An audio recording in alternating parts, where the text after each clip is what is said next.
suspect numéro 1 dans la disparition de Delphine Jubillard, Cédric aurait imaginé un plan sordide pour faire accuser l'ancien amant de sa femme. Après avoir été accusé d'avoir enterré le corps de son épouse à Cagnac-les-Mines, le peintre plaquiste aurait décidé de faire déplacer son corps dans un endroit très particulier, suspecté d'avoir révélé l'endroit où serait enterrée Delphine Jubillard à son ancien codétenu. Cédric aurait également tenté de faire accuser de meurtre l'ancien amant de sa femme selon Le Parisien. En couple avec un homme habitant à Montauban au moment de sa disparition, Delphine projetait de refaire sa vie avec celui-ci après son divorce avec Cédric.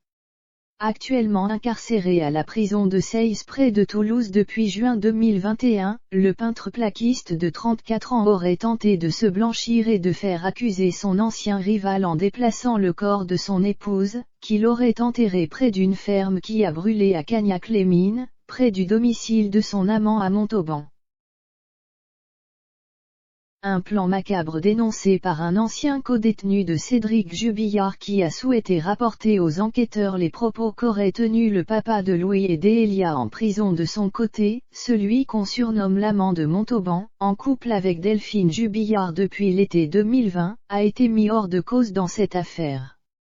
Un temps suspecté d'être peut-être impliqué dans la disparition de l'infirmière d'Albi, l'homme a finalement été lavé de tout soupçon après une perquisition dans sa maison qui n'avait finalement rien donné. Marié lorsqu'il était en couple avec Delphine, sa femme a également été mise hors de cause dans cette affaire. Elle avait également été soupçonnée d'être impliquée dans la disparition de l'infirmière, notamment à cause de 145 appels émis vers un numéro inconnu au moment de la disparition de Delphine. Finalement, les gendarmes avaient découvert qu'il ne s'agissait pas d'appels suspects mais simplement de l'utilisation d'applications sur son téléphone.